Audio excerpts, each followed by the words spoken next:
Mistake world awaken to abundance programme में आपका हार्दिक स्वागत है। 3 स्वर्णिम सूत्रों से पाएं जीवन में मनचाही चीजें, धन से लेकर ध्यान तक, पदार्थ से लेकर परमात्मा तक, और पाएं तनाव रहित, समृद्धि से भरा आनंदमय जीवन। Prosperity with inner bliss. स्वयं से पूछें कि धर्म के नाम पर, आस्था के नाम पर अभी जो आप पूजा, प्रार्थना या कोई विधि विधान कर रहे हैं, क्या उसके करने से आपके जीवन में कोई मौलिक रूपांतरण आया? आपके जीवन की समस्याएं हल हुई या आपको आनंद का अनुभव हुआ? यदि नहीं तो तुरंत इस प्रोग्राम का हिस्सा बन अपने जीवन को एक नई दिशा दें। मिस्टिक वर्ल्ड एक पूरी तरह से नए व्यक्ति को बनाने का मिशन है जो भीतर से प्रेम, शांति और आनंद से भरा हो, साथ ही साथ जीवन संतुलन के साथ सभी भौतिक सुख समृद्धियों की ऊंचाइयों पर भी हो।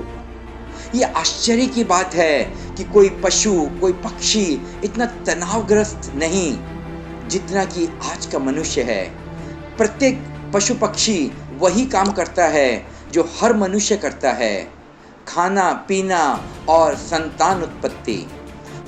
हाथी को रोज 300 किलो घास पत्ते चाहिए। मैंने कभी हाथी को तनावग्रस्त नहीं देखा। अगर विस्तार ही प्रकृति का नैसर्गिक धर्म है तो मनुष्य तनावग्रस्त क्यों है? 14 वर्ष की मेरी साधना से मैंने पाया कि मनुष्य में तनाव का मुख्य कारण है कि वो अस्तित्व की विराट ऊर्जा से कट गया है, और यही उसकी नकारात्मकता है।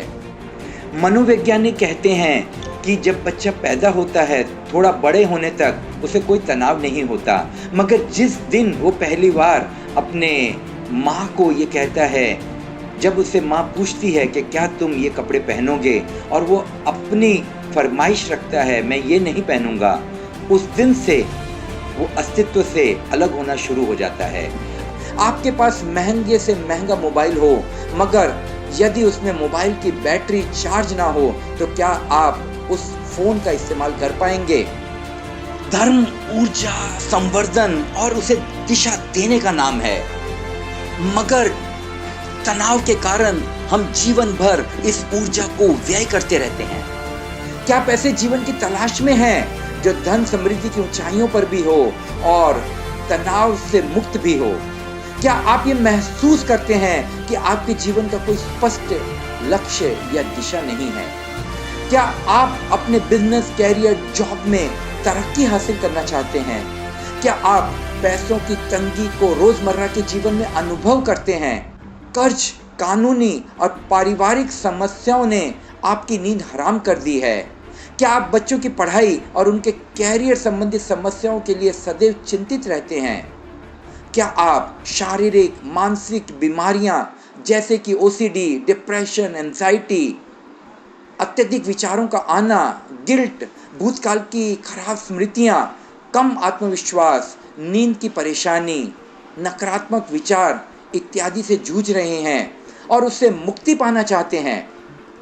विगत कई वर्षों से आपके किए गए सारे उपाय यदि परिणाम लेकर नहीं आए हैं तो आपका mystic world one stop business career break to solution में पुनः हार्दिक स्वागत है। गुरु कृपा से प्राप्त दिव्य दृष्टि और वाणी के माध्यम से मुक्त हों अपने जीवन की सारी समस्याओं से, और ध्यान और प्रेम के माध्यम से पाएं सारी समस्याओं के आसान हल। सिद्ध संकल्प शक्ति क्रिया के माध्यम से मुक्त करें जीवन की सारी नकारात्मकता को और जुड़ें अस्तित्व की विराट ऊर्जा से। व्यक्तिगत गाइडेंस, सपोर्ट और कंसल्टिंग से पाएं तनाव रहित, समृद्धि भरा जीवन। इस प्रोग्राम में हर कोई हिस्सा ले सकता है, वर्किंग प्रोफेशनल, व्यावसायिक, गृहिणी और यहाँ तक कि विद्यार्थी भी। हर कोई जो अपने जीवन में भरपूर धन, समृद्धि और आनंद को पाना चाहता है, वो इस 90 दिवसीय प्रयोगशाला में शामिल हो। नकारात्मकता उन्मूलन यानी negativity removal, past life regression freedom workshop, mind productivity blueprint और माइंड पावर सीक्रेट को जान अपने अर्ध जागृत मन की विराट शक्तियों से जुड़ सकता है। इसके अलावा जीवन में धन को आकर्षित करने के पाएं आसान सूत्र, ध्यान के माध्यम से अनुभव करें अपने वास्तविक स्वरूप को। ऑडियो, वीडियो और पीडीएफ की सहायता से पाएं जीवन जीने के गहन सीक्रेट महामंत्र। ये प्रोग्राम ऑनलाइन और ऑफलाइन प्रैक्टिकल ट्रेनिंग, व्यक्तिगत 1-to-1 ट्रैकिंग सिस्टम के साथ है, जो आपको पूर्णतः बदल कर रख देंगे। आज ही जुड़ें और पाएं आकर्षक bonus, life time mistake energy miracle wall की सदस्यता, ताकि आप दिव्य ऊर्जा के साथ 24 घंटे जुड़े रहें। व्यस्त जीवन के लिए 9 मिनट प्रतिदिन डिजिटलाइज मैजिक द्वारा आसानी से मनचाही चीजों को आपके जीवन में आकर्षित करें और ई बुक्स के माध्यम से आध्यात्मिक चेतना को बढ़ाने के लिए साप्ताहिक 1 घंटे का खास प्रोग्राम आप सबके लिए इसमें समाहित होगा। आइए देखते हैं क्या लिखते हैं वो लोग जो इस कार्यक्रम का हिस्सा बने। आप भी कार्यक्रम में शामिल हो, जीवन की सारी नकारात्मकता से मुक्त हो, अपनी सारी समस्याओं के आसान हल प्राप्त कर जीवन को तनाव रहित समृद्धि से भर सकते हैं। नाम और उम्र से ही सारी समस्याओं के हल, बिना कोई मंत्र, यंत्र, तंत्र, वास्तु विधि या मैकेनिकल प्रक्रियाओं के बिना।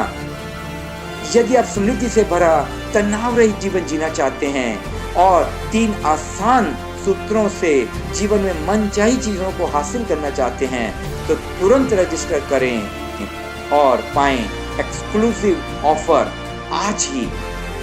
मेरा वादा है, कोई खाली हाथ नहीं जाएगा।